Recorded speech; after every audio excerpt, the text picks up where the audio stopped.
sharing your insight as a political analyst. Thank you very much. Now we move on. Russian Foreign Ministry has come up with the statement on the renewal of new strategic arms reduction treaty. It says that the main barrier to cooperation on nuclear arms is the state of relations between Russia and the United States.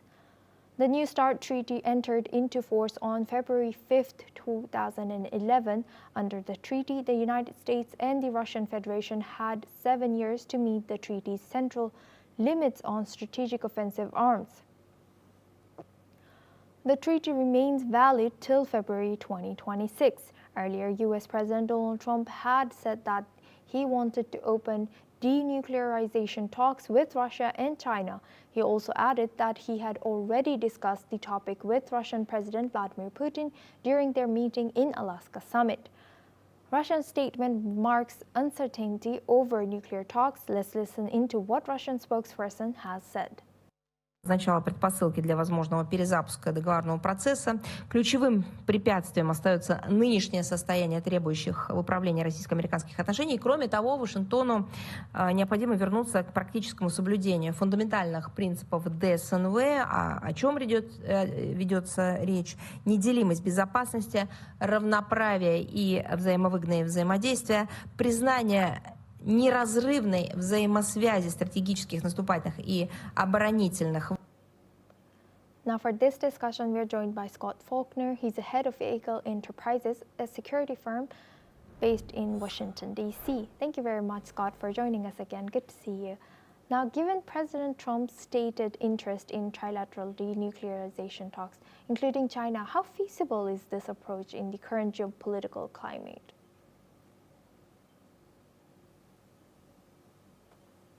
Could you hear me? There's a lot of incentive on the part of the United States to limit nuclear weapons.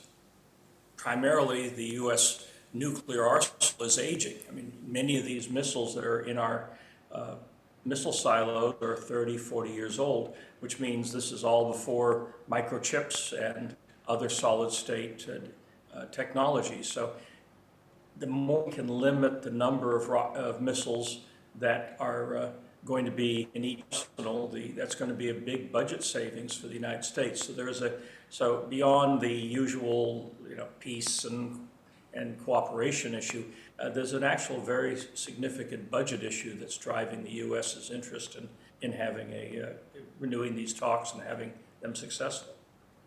And Scott, might involving China complicate or delay process on bilateral arms control between U.S. and Russia? It's always complex. I mean, none of these negotiations, whether it's about Ukraine, whether it's about trade, whether it's about the nuclear arsenal itself, I mean, none of these things happen in isolation. They're all interconnected in different ways. And so the other piece that is always cautionary is that going back to the Cold War, the Soviet Union violated every single nuclear agreement, and post-Cold War, Russia has violated every nuclear agreement. So one has to go into this with open eyes, that that whatever is ultimately negotiated and signed, compliance is going to be a major challenge. And with Russia citing strained relations as the main obstacle to renewing the New START treaty, what are the broader implications for global nuclear stability? Well, the key there has always been, going back into the 1960s, proliferation. You do not want more countries getting nuclear weapons.